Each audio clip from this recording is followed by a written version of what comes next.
Guess what? Your clients are lying to you, and you're a liar too. Want to know what we mean? Stay tuned. Welcome to the Client Whisperer Show. I'm your host, Tony Banta, and I am the Client Whisperer. I've spent over a decade running multiple 6- and 7-figure client businesses, and I've learned that the secret to success in a client business comes down to one thing: leadership. Bad client behavior is the enemy, and with the right curriculum, infrastructure, and mindset, you can lead your clients to great success and scale your business the easy way. I'm so excited about this episode, the Client Whisperer Show, because we're going to dig into something that isn't often talked about, and that is the resistance. We talked about this a little bit in our very second episode, to be specific. We talked a little bit about how clients have resistance to exactly the kind of growth that they're asking for. So they say that they want help, but inevitably there's resistance to that help. And we're going to explore a little bit about the roots of where that comes from today. There are two really great books. One we've talked about before, but we'll bring up a little bit of a refresher, and a brand new one that's going to dive into the neuroscience behind why clients lie. Because the resistance alone doesn't make clients lie. But just like Dr. House says, if you remember that great TV show from the mid-2000s, Dr. House, everyone's a liar. And every one of your clients are lying to you in some way at some level. And that's true for us too. So that's true for all of you listeners. And here's what we mean. Inevitably, it gets to be a point where the transformation that clients are asking for, the help that they're asking for that you're providing, comes into contact with the components, the things in their life, the habits, the patterns, the chemical makeup of the different ways that they interact. And this doesn't matter, again, whether you're doing life coaching where you're tackling these kinds of things head on, or you're coaching them on ads, or you're even a service provider providing a service to them in the most businessy, business agency kind of a way, and everything in between. Because the resistance doesn't care the mode in which you're helping a client. The resistance just wants to feel safe. The resistance is the lizard brain. We've talked about that before. It's a great book by Steven Pressfield called The War of Art, which is amazing. Do the Work is the shorter version. We've shared that very briefly before. There's a link in the show notes. It's a shorter version that he published with the help of Seth Godin. Great book. The resistance is that lizard brain that wants us to feel safe. So it doesn't care about growth. It doesn't care about our goals. It doesn't care about any of those things. It just wants us to be well fed, to reproduce, and to feel safe while we do that. So, how does that make clients lie? Well, clients lie because there is inevitably a part of them that doesn't want the change that they're asking for.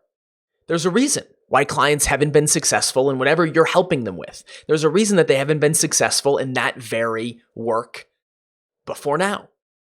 And it's rarely, especially for those of you who are service providers, it's rarely just the service that you provide. If you do done for you graphic design work, if you do agency work, it's rarely the ads that are going to run or the logo that you're going to design that's been preventing them from success. That's not to say that what you do isn't incredibly valuable and that there's not a lot of value produced, but their success or the barriers to their success are more complicated than that. And almost inevitably include a connection to their own resistance, to the pieces that have kept them safe. But there's another character in this play. There's another character in this movie that's going on in our minds. And this comes courtesy of a neuroscientist and researcher and professor at the University of California, Berkeley, named Michael Gazzaniga. Hopefully I got that right.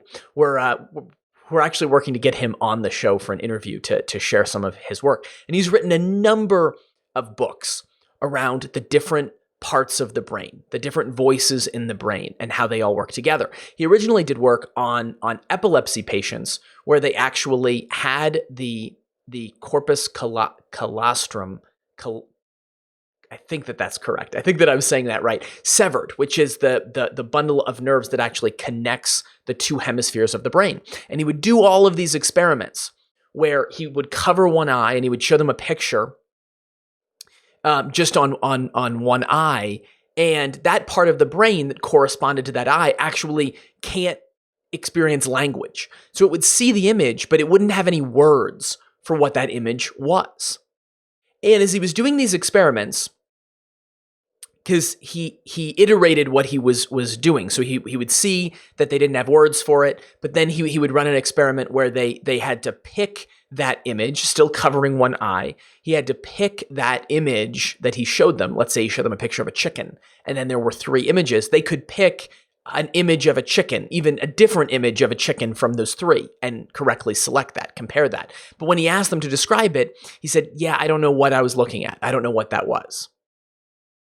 He then did another version of the experiment where he had them draw what they saw. And he would have them draw that with the other hand. So he would put a plate in between. He would put a shade in between the 2 eyes, right? And they could see with one eye, and then they could draw what they were seeing with the opposite side of their body. They weren't looking at what they were drawing. And so they drew a chicken, let's say. We'll continue that analogy. We'll continue that example, I should say. And then he would take the shade away so that they could see with both eyes. And he would show them what they drew. And he would ask them, why did you draw a chicken? Because, of course, they would say, from what they saw visually, that they weren't quite sure what they were looking at, right? But they drew a chicken. So he would say, why did you draw a chicken? And they would invariably give a reason that they were 100% confident of. They would say things like, well, we passed a farm on the way here today, and I saw that there were chickens outside. Or I had chicken soup for dinner last night. And what he concluded after doing a number of these experiments is that the brain actually has an interpreter module, what he calls an interpreter module. We're going to refer to that as, for this episode and in our broader curriculum, we refer to that as the interpreter. And that makes sense of the world because the brain has all of these different parts that interpret and feel things and have these ideas, but we would go crazy if we allowed all of those parts to be disparate, to be separate. So in an effort to bring everything together to one unified narrative, the brain has an interpreter. And so the interpreter is always looking for pieces of evidence to stick in between the fragments of our experiences because they connect everything together. And here's the thing. That interpreter lies its ass off. It does. It comes up with crazy things that may be true or may have nothing to do with the truth. But it does that because the consequence of not doing that for us, for our brains, is that we go mad. We can't make sense of the world around us. Think of people who experience reality that way. Dementia patients, patients with Alzheimer's, where they have lost that narrative that stitches everything together, and they think that they're back in time, in one episode, and then they come back to the present, shortly after. I had a relative that suffered with dementia for years, and when you get to see this up close, you can very clearly see that it's not just that they're confused or that they've lost their memory or some of these experiences that may happen to all of us if we're tired or if we've taken some kind of medication or drugs of some kind. It's distinctly different from that. They actually experience reality in a different way when they're having those episodes. So the interpreter module is what prevents us from living that way, prevents all of the rest of us from living that way in our day-to-day function, because we have different parts of our brain that are experiencing different kinds of reality, different slices of reality.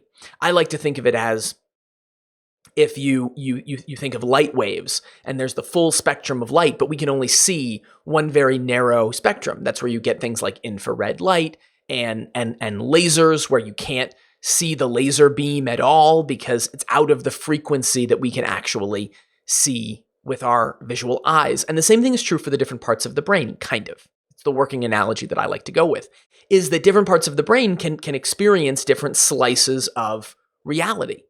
And the interpreter module stitches it all together in one narrative that we can make sense of. Here's the problem. That narrative doesn't necessarily have anything to do with reality. It's just one slice of reality, but if we look at a bunch of modern sculptures, if you're watching the YouTube version of this, you can't see it. It's slightly off camera to the side here, but I have a modern sculpture piece that was made by a friend of mine who's an artist. I'll include a photo of it in the show notes.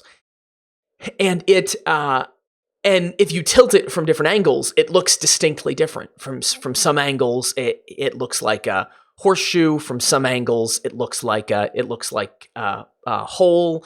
It's just super unique in that way, and that's exactly how reality is for all of the rest of us. We actually interpret it differently, and the resistance and the interpreter work together. This is the funny part. And there's still a lot of gaps in the science out there. Hopefully, Dr. Gazzaniga can help shed some light on some of this when we have him as a guest. But the resistance wants us to be safe, and the interpreter wants us to make sense of our reality. And when those two parts of the brain work together, what we get is we have clients who challenge the new reality for exactly the kinds of results that they're asking for. So if a client comes to you, if you're a weight loss coach, and a client comes to you and they want a nutritionist, and they want to eat healthier so that they can lose weight. They want to lose weight. But the pathway for them to do that is going to come in contact with their resistance. There are pieces of them being unhealthy, even though they say that they don't want that. And there's part of them that doesn't want that. But when they meet that resistance, they're going to come back to you and they're going to lie. They're going to tell you that that there's something wrong with your program. They're going to tell you that you don't understand what's really going on for them. They're going to tell you that they tried it, even though they didn't. They only tried it in their mind, and that it didn't work. They're going to tell you all of these things because that's the interpreter trying to make sense. Sometimes that results in overt lies. And certainly different people have a different meaning of integrity and they have a different tolerance for bending the truth. But a lot of the time, what causes people to want to lie is these subtle internal lies, where they've convinced themselves of that. It's not even that they're lying. But suffice it to say, your clients will lie to you because they will actually argue for their own limitations, because those have kept them safe. So, how does this apply to the work that you do with your clients? How do you actually make use of this? Well, clients have their resistance. They bring that to everything that they do. You need to know that that's there from the beginning. And the best programs weave curriculum in that helps sidestep the resistance, that helps, if you're familiar with the analogy of the how you boil a frog, because if you just put it in a pan, if you just drop it in hot water, it'll get burned a little bit, but it'll jump right out of the pan, and then it'll go off and heal eventually and be fine. But the way that you boil a frog is you slowly turn the temperature up on the pot of water. Frog just thinks it's in a sauna until it's too late. And that's exactly the tactic that we want to take with the resistance. is we want to slowly introduce the changes to your client. We want to give them activities to help them master and activate certain skills that don't challenge the resistance quite yet, but just inch their way into that way of being. So, how does the resistance show up? Like everything, there's a range of human behavior that's at play here. The most unhealthy clients will lash out at you. I've literally seen emails from clients of ours where their clients have accused them of scamming them, cheating them, even something as severe as abusing them, which is really serious.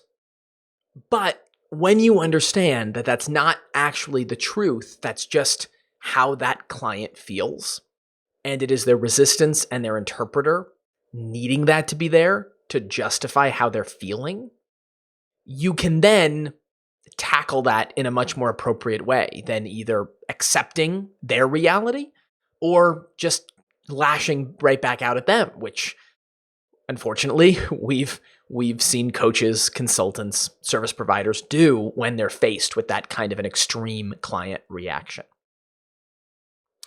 On the other end of the continuum of human behavior, what you'll get is the healthiest clients will naturally pace themselves.